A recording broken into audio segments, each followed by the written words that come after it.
vamos abrir nossas Bíblias lá na primeira carta do apóstolo Paulo aos Coríntios, onde nós vamos fazer a leitura do texto para a nossa meditação.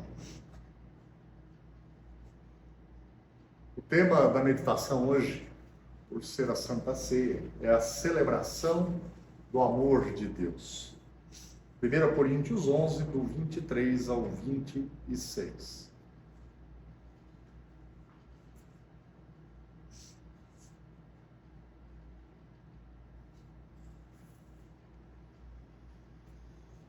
Diz assim a palavra de Deus: Pois eu lhes transmiti aquilo que recebi do Senhor.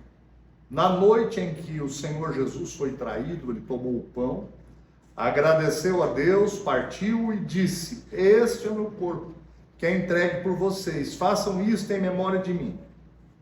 Da mesma forma, depois da ceia, tomou o cálice e disse: Este cálice é a nova aliança confirmada no meu sangue. Façam isso em memória de mim sempre que o beberem. Porque cada vez que vocês comem desse pão e bebem desse cálice, anunciam a morte do Senhor. Amém. Vamos orar. Pai, nós te agradecemos mais uma vez, porque na tua presença há plenitude de alegria. Portanto, encha nossos corações, enche a nossa mente, trata cada um de nós nessa noite, segundo a tua vontade. Oramos em nome de Jesus. Amém. A celebração do amor de Deus, a Santa Ceia, é um momento de celebração, é um momento de festa. Celebração do maior amor jamais visto. A igreja de Corinto era uma igreja viva, pujante, que estava em franco crescimento. Era uma igreja de encher os olhos. Mas esta igreja estava incorrendo num grave erro justamente no momento de partir o pão, no momento de se lembrar do que Cristo fez por cada um de nós. E o apóstolo Paulo, agora na altura do capítulo 11, vai tratar desse problema e ele vai ser muito franco com a igreja. Isso nos faz compreender, gente, que não adianta crermos em Deus, fazermos tudo com alegria, a igreja crescer e nós incorrermos em erros graves no que diz respeito à comunhão nossa com Deus, comunhão nossa uns com os outros. O apóstolo Paulo vai mostrar a essa igreja alguns fundamentos relacionados à comunhão do seu povo para com Deus. Quais são esses fundamentos? O primeiro que eu quero tratar aqui nessa noite é que este amor é uma aliança divina. Nós não podemos fazer as coisas como nós desejamos. Então, a Santa Ceia não foi uma instituição humana. Não foram os discípulos que resolveram criar. Não foi um grupo eclesiástico que se reuniu e falou: agora nós vamos fazer um negócio bacana na igreja. Não. O texto diz: eu lhes transmiti aquilo que eu recebi do Senhor. Foi Deus, o próprio Senhor Jesus que me entregou. Façam isso em memória de mim. É uma ordem de Jesus Cristo, dada ao apóstolo Paulo, dada aos seus discípulos, à igreja de Jesus Cristo. A ceia é um dos sacramentos que Deus institui ao seu povo. A antiga aliança que existia, ou as antigas alianças, a aliança do pacto das obras, em que o homem tinha que cumprir tudo para agradar a Deus, ela não era possível de ser cumprida. A aliança abraâmica, a aliança mosaica trazida pelos 10 mandamentos, ela se mostrava incompleta, ela apontava para Jesus Cristo, ela apontava para a necessidade do Salvador. Jesus institui essa ceia porque é necessário para o caminhar da igreja de Cristo. Eu preciso da ceia, você precisa. Vejam, não é apenas do pão e do cálice de vinho. Nós precisamos deste momento vivido intensamente na presença de Deus. A palavra de Deus diz que Jesus é o pão da vida. Nós cantamos há pouco isso. Jesus é o pão da vida. Saibam, aqueles que não sabem disso, que não reconhecem isso, jamais terão vida eterna abundante. É preciso conhecer o grande amor de Deus por meio de Cristo lá na cruz, para que o homem possa gozar da vida eterna abundante. Por quê? Só existem dois tipos de vida depois que Jesus voltar ou depois que nós morremos: vida com Deus e vida sem Deus. Não existe outra possibilidade. Não tem meio termo, não tem repescagem. Quem morre crendo em Cristo, portanto, participa da Santa Ceia com alegria. Quem morre sem crer em Cristo vai ficar eternamente separado da presença de Deus. Olha, hoje em dia, todas as pessoas que vivem aqui, na China, na Argentina ou em qualquer parte do planeta onde existe alguém respirando, esta pessoa respira na presença de Deus, porque a graça comum de Deus se faz presente. Mas haverá um tempo após a volta de Jesus e o julgamento dele, em que aqueles que não creram nunca mais terão a presença de Deus, terão o hálito da graça de Deus. A ceia é um meio de graça. Esse momento em que nos reunimos e nós cantamos, nós adoramos, nós lemos a palavra, nós ouvimos a palavra e daqui a pouco nós vamos partir o pão, tomar o cálice, lembrando do que Cristo fez por nós, é de suma importância para a vida do crente, do cristão, porque você é fortalecido espiritualmente, e tenha certeza. Nós precisamos disso para esta próxima semana, para os próximos dias, para o próximo mês. Por isso que é comum, na nossa igreja, mensalmente, nós participarmos da ceia do Senhor. Agora, qual o valor dessa experiência, pastor? O valor da experiência depende do entendimento que você tem dela. Não é somente um momento de euforia. Não adianta somente cantarmos sem entendimento. Não adianta comer, você pode comer esse pão inteiro, tomar todo o vinho, que no caso nosso é suco de uva. Não, você tem que ter um coração debruçado na presença de Deus, sabendo que está adorando a Deus, sabendo que Jesus Cristo realmente fez aquele sacrifício na cruz, sabendo que ele fez isso para pagar os nossos pecados. Esse é o valor da experiência. Se você participa da Santa Ceia, crendo em Cristo como Senhor e Salvador, desejando obedecê-lo, agradá-lo, você sai daqui fortalecido de um jeito que você nem imagina. Mas a nova aliança se manifesta concretamente no perdão oferecido. Portanto, é uma aliança para perdão de quem crê. É a oferta do socorro divino para o pecador que merece apenas a morte e não tem saída. Imagina alguém que merece a morte e não tem alternativa, não tem saída. Esse alguém é você, esse alguém sou eu, somos todos nós. Diz o texto lido: agradeceu a Deus, partiu o pão e disse: este é meu corpo que é entregue por vocês. Façam isto em memória de mim. O corpo de Cristo, ou seja, a vida de Cristo, foi entregue por todo aquele, por toda aquela que crê. A fé em Cristo é um presente de Deus. Em Efésios 2 está escrito assim: é dom de Deus, ou seja, presente de Deus, para que ninguém se glorie.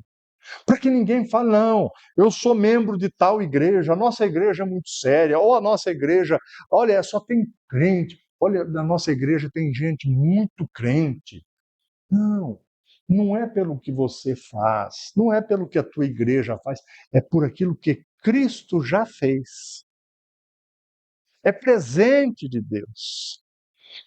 E tem três coisas que têm que ser geradas no coração de quem participa da Santa Ceia, por causa do perdão recebido. Deve gerar um desejo de mudança em nós. O apóstolo Paulo está escrevendo essa carta exatamente para isso. No caso específico daquele momento, Paulo está dizendo: crentes, cristãos de Corinto, vocês têm que mudar o modo pelo qual vocês estão participando da Santa Ceia. O que acontecia? Rapidamente, para a gente entender. Aquela igreja fazia uma festa chamada Festa do Amor, e eles então, cada um trazia um prato, é mais ou menos semelhante com o que a gente faz nas igrejas de vez em quando. Olha, cada um traz a sua panela, cada um traz um prato e faz um almoço comunitário. Após o almoço, a festa do amor, era feita a Santa Ceia semelhante à que a gente faz hoje. Mas naquele momento, o que estava acontecendo? O pessoal que tinha mais recursos, mais dinheiro, levava lá as Coca-Cola, levava lá Fanta, levava lá uma carne assada, levava lá uma coisa melhor, e chegava primeiro, se reunia em grupinhos e comiam. Os mais humildes, aqueles mais necessitados, quando chegava já tinha acabado tudo. Começou a ter uma certa exclusão dentro da igreja, entenderam? É por isso que o apóstolo Paulo está chamando a atenção da igreja. Vocês estão fazendo tudo errado, vocês não entenderam. É importante a motivação do seu coração. Esta reunião ela tem que ser para abençoar e não para dividir. Era mais ou menos este o problema. Deve gerar desejo de mudança quando Paulo está falando com eles. Vocês não devem fazer assim mais. Então eu quero que a gente traga para o nosso dia o que na tua vida e na minha vida precisa mudar. Porque às vezes nos apresentamos rotineiramente, mensalmente, à ceia do Senhor. Mas algumas coisas ainda precisam ser mudadas na nossa vida. E quando eu estou dizendo isso, você e eu, nós sabemos que tem que mudar. Então é o momento que Deus está falando para você. Você precisa mudar. Você precisa parar com isso. Você, olha, consagre-se mais a mim, Deus está falando. Porque eu vou derramar bênçãos sobre a sua vida, muito maiores do que você pode esperar. Considere isso que eu estou dizendo agora. Eu falo isso com muito amor. A minha vida precisa de mudanças. A sua também precisa de mudança.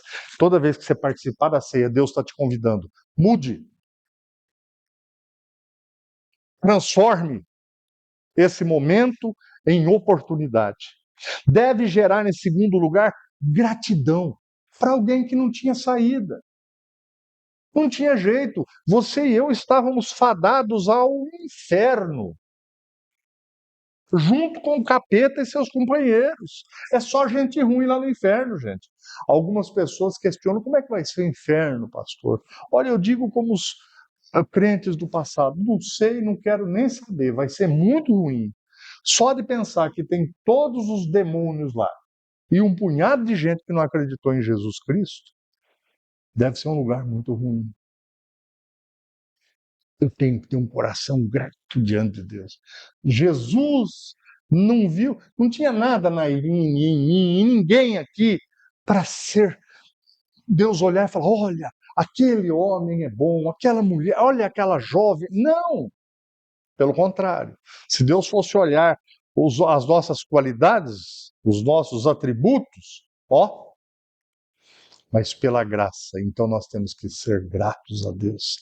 Terceira coisa que o nosso coração tem que gerar: gratidão de quem tem alegria verdadeira. Porque esse tipo de alegria, por causa da salvação, ela não é igual a nada desse mundo. É uma alegria de quem vai para o céu. É a alegria de quem pode reencontrar pessoas que ama, que amou demais aqui, estarão no céu. É a alegria de um lugar onde não existirá mais nenhum tipo de pecado, nenhum tipo de maldade, não existirá mais a inveja, não existirá mais nada que venha a trazer um transtorno, ansiedade. Jesus disse que toda lágrima será enxugada dos olhos. Não vai ter mais motivos para choro. Então, o nosso coração tem que gerar essa alegria pela expectativa. Eu espero isso. Embora eu viva aqui com alegria, faça as minhas obrigações e você também tenha objetivos, tenha metas, nós desejamos o céu, por isso nosso coração é alegre. Se você crê que Jesus é o seu Senhor, você foi perdoado de todos os seus pecados.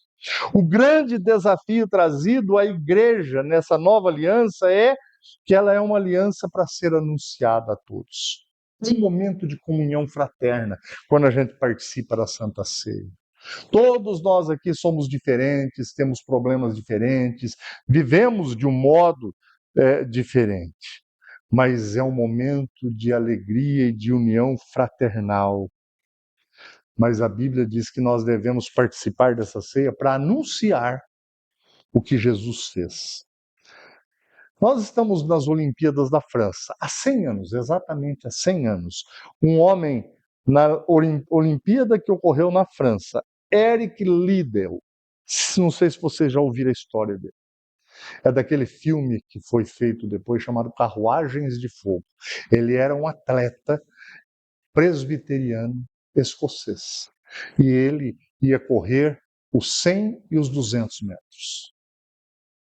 Mas ele descobriu que as eliminatórias cairiam no domingo. E ele disse: eu desisto, eu não vou correr no domingo. O domingo é o dia do meu Deus, eu vou cultuar a Deus. Disseram, ele é um louco. Outros disseram, não, ele é um radical. E coisas desse nível. Criticaram muito esse homem. E ele não correu as eliminatórias. Ele participou da prova dos 400 metros. Vejam vocês. Todo atleta sabe que não é simples você mudar de uma categoria para outra, assim, em cima da prova. E ele foi medalha de ouro nos 400 metros. Mas eu estou contando esta história para que a gente compreenda que este jovem, lá 100 anos atrás, ele anunciou o evangelho. Independente se ele foi radical ou não foi radical, ele deu a primazia para Deus. Ele anunciou o evangelho e anuncia até hoje. Vejam que eu estou contando o que ele fez.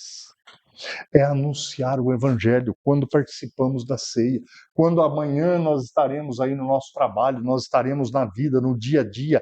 Vocês, eu, nós somos o evangelho vivo de Jesus Cristo. E é uma ordem. Jesus, como nós cantamos, pagou um preço muito alto. Ele foi para aquela cruz, ele foi arrastado, ele foi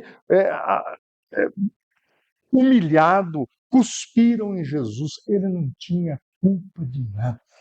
Jesus nunca cometeu um pecado. Jesus é o Cordeiro de Deus. Ele se ofereceu, ele se entregou, ele foi machucado. Ele foi perfurado naquela cruz. Ele morreu. Sendo Deus, se fez carne, como eu e como vocês, e morreu. Jesus, ele morreu, mas ele ressuscitou no terceiro dia. E este é um dos motivos de fazermos a Santa Ceia. Jesus morreu, pagou o preço, mas ressuscitou. E ao ressuscitar, ele quebrou as correntes da morte. Te dá esperança e me dá esperança. Olha, você que crê, você um dia vai morrer, mas você vai ressuscitar, porque Jesus quebrou os grilhões, as correntes da morte. Jesus voltará a qualquer instante. Em qualquer instante, nós podemos estar aqui agora e a volta de Jesus ocorrer. Diz a palavra de Deus em Hebreus 9, 28, ele voltará não para tratar de nossos pecados, mas para trazer salvação a todos que o aguardam com grande expectativa. Jesus conhece as dores, as lutas, os desafios de cada um de nós. Todos nós aqui temos algum ou alguns desafios. Quando eu falo disso, eu fico muito feliz, porque eu entendo que o Deus que eu creio, o Deus que nós cremos, ele se preocupa com os detalhes da nossa vida. A palavra de Deus diz que Jesus viveu como eu e como você. A diferença é que ele não pecou, mas ele passou pelas intempéries da vida. Jesus aprendeu o que é perda. Jesus aprendeu o que era dor. Jesus teve fome, Jesus teve sede, Jesus teve angústias. Olha o que o texto bíblico diz, Hebreus 2, 17 e 18. Portanto, era necessário que ele se tornasse semelhante a seus irmãos em todos os aspectos, de modo que pudesse ser nosso misericordioso e fiel sumo sacerdote diante de Deus e realizar o sacrifício que remove os pecados do povo. Presta atenção. Uma vez que ele próprio passou por sofrimento e tentação, é capaz de ajudar aqueles que são tentados. Jesus é capaz de te ajudar, de me ajudar, porque ele sabe o que sentimos. Ele te conhece, ele conhece os desafios da tua vida. Creia nisso. Deus está falando para você e para mim agora, eu conheço os desafios da sua vida. E eu posso te ajudar porque eu conheço. Quando participamos da ceia, gente, é momento que lembramos do que Cristo fez e do que Ele pode fazer hoje. É momento de derramarmos o coração na presença deles, de Jesus, e falarmos: Senhor, eu estou vivendo esse desafio. Jamais saia da presença de Deus em uma ceia sem se derramar diante dele, porque ele é poderoso e ele é sensível ao que você está vivendo, ao que eu estou vivendo. De fato, tem coisas que nem eu entendo direito da minha vida, mas Jesus, o nosso Salvador, entende. Eu quero convidar você a orarmos agora por algum desafio da tua vida. Porque se o que eu li aqui é palavra de Deus, e se o que é palavra de Deus tem poder para salvar, ele pode te ajudar nesse desafio que você está enfrentando. Talvez a mãe, talvez o pai, talvez o filho. Eu quero orar com você por um desafio da tua vida. A palavra de Deus, ela sempre vem trazendo aquilo que a gente precisa. Se você tem um desafio, fica em pé para a gente orar por esse desafio.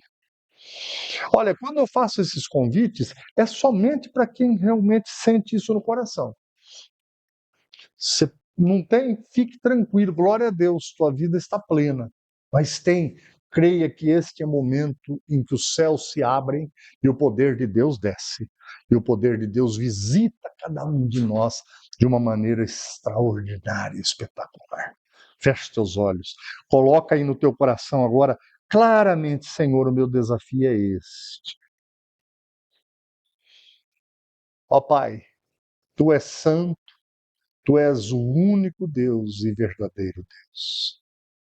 A Tua palavra nesta noite mostra-nos a grandeza deste amor na aliança de Cristo para salvar o pecador. Mas esta palavra nos mostra que o Senhor é sensível às nossas lutas, aos nossos desafios. E nesta hora, neste momento, a Tua igreja, o Teu povo, que tem um desafio na vida, está enfrentando talvez o momento mais desafiador de sua vida, coloca diante do Senhor este desafio. E a tua palavra diz que tu és poderoso. Nas tuas mãos está todo o poder, o domínio sobre tudo e sobre todos. Derrama o teu poder para que este povo caminhe confiante, cheio de fé, sabedor que tu és um Deus que interfere na nossa história. Tu és o Deus que atua na nossa vida, na vida dos nossos filhos, das nossas famílias.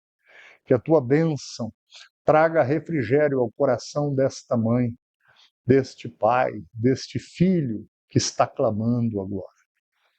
Derrama o teu poder, porque é por tua imensa graça que nós recebemos das tuas mãos o que precisamos. Nós oramos em nome de Jesus, o nosso Senhor e nosso Salvador. Amém.